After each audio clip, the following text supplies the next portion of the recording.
We are making that ice cream cone that has fallen on the ground, and we are just so disappointed. So you're gonna start with your pinch pot. So you'll need that sphere of clay. It does not have to be perfect. Remember, it's going to be an ice cream cone that's hit the floor. So let me move my slab over. All right, so I have pinch pot, push my finger through and kind of pinch around. Remember, this doesn't have to be perfect. We just want to make a nice circle inside of our clay so that when we fire it, it won't break on us. Okay, so now kind of have your pinch pot. You don't have to pinch it all the way out, but you don't want super thick spots either. And then think about as like when this is sitting on my ice cream cone, it has like those ridges. We won't need that because remember, our ice cream cone is going to be upside down. So this part will go like this. Now, we want to kind of smush it, but we don't want to lose the integrity of our pinch pot. So I'm going to kind of just push so that it looks like it's kind of melting to the side. Okay, so it's hit the ground. This is a little tricky to do from the overview, but that's okay. All right, and you can kind of smooth this how you want. Now, when you get a little bit of water, the trick is you don't want it too, wet, because then it's gonna turn into mud. But you just want a little bit on your hands so that you can convince the clay to smooth out. And remember, the glaze will also help with this. When we fire our bisqueware, when we add that glaze, it'll give it that shine and smooth out some of those creases. All right, so once you kind of have your shape, I want mine to be a little taller, so I'm gonna kind of push up a little so that, see that? Almost looks like a little hat, doesn't it? Okay, and I don't wanna make this part too thin either, so be careful with that. Because if it gets too thin, it might just break off. All right, I'm kind of digging that. All right, now you're gonna take a slab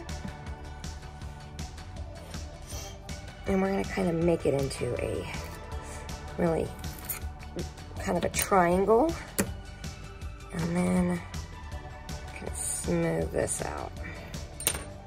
Now, I've been trying to think about texture for my ice cream cone, and if you push it on your cloth here, you're gonna get this very fine texture, or you can use, I'll try to find some texture plates for us to use, but you're just going to have it like so, and then we're just going to roll it in. So see what I'm doing? I'm rolling the top corners into each other. I'm doing the same thing here to make it kind of point, so I get that nice cone shape. You see that? All right. And then, this is super important, slip and score. So I'm gonna get my brush, my toothbrush here. And I don't want it too wet, but I want to scrub or score both sides. And I want that clay to kind of scratch up. And this is gonna create the slip, which is our glue. And I just wanna make it so that the clay on that outside will stick together. All right, and then just kind of come in. And don't worry about the shape so much right now. I want to fuse it so that it looks like one piece.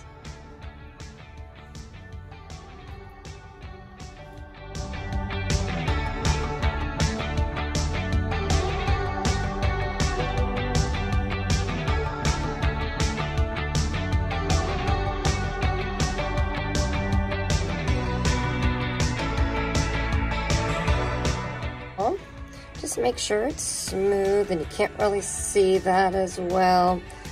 And we can fix the texture when we're done. What I'm gonna do now is I'm just gonna kind of cut this because I don't know that I need it.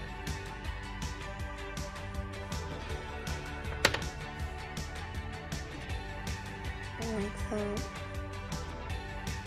Now, if you're doing like the waffle cone, you may want to leave a little opening, but I don't think I'm doing that. And then now I'm going to take this part and I want to just kind of stick it. See how that's really coming together? Kind of looks like that ice cream cone stuck hit the ground. All right, so now what I want to do is, because there's an air hole in here, or I have an air pocket, I want the air to be able to get out. So we have two options. You can kind of make a hole in the top that's not exactly, you know, noticeable. Just gonna make a little one there. And I should be able to see the hole down in there? Should be able to see right out. And then same thing here. Wherever you're going to sit that cone, now I want to think about this part. I don't want this part to show because it's not my best. I'm going to sit it like so. And then I want to create some holes here. This is going to allow the clay to expand. And it won't be trapped. That air won't be trapped inside. Now you don't want to overdo it, but you don't want to underdo it either. We could even just make a big hole if we wanted. Okay, now, you guessed it, slip and score. All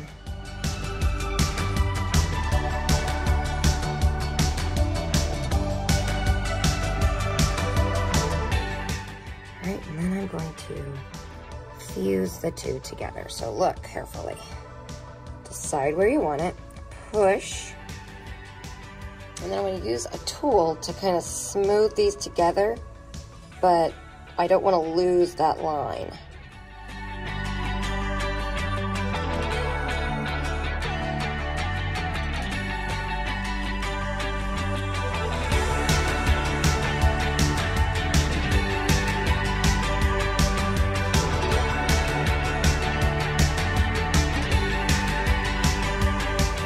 Now I want to take another look here. See, some of my holes have closed up, so I'm gonna just reopen a few of these guys.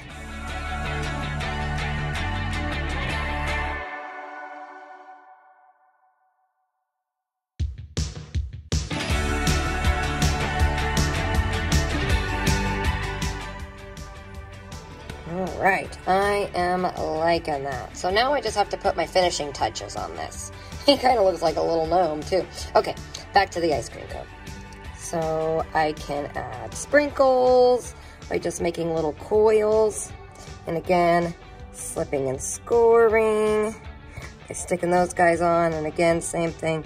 Smooth them out a bit so they look like they're gonna stay. You could put those on there. I don't know that I want sprinkles on my ice cream. I'm not a big sprinkle fan. You could add a cherry. Again, circle. Now this clay is a little smaller, or this circle is, so we don't have to really worry about it. We'll just let it dry real good. But like if you wanted to add a cherry on yours. And we'll look at a work. I'll post, you should be able to see it to the side, Wayne Thiebaud's ice cream cone painting. And it is actually, the ice cream cone's upside down, so I'll make sure I put that on there. All right, so slipping and scoring, going all the way around. You can use your tool if you'd like again. You do not have to hold yours to do this. I'm holding it just for video purposes so you guys can see some of these angles.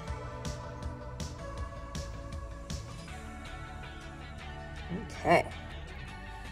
Then once you have it on there, kind of round it out more, or make it so that it's more like a cherry.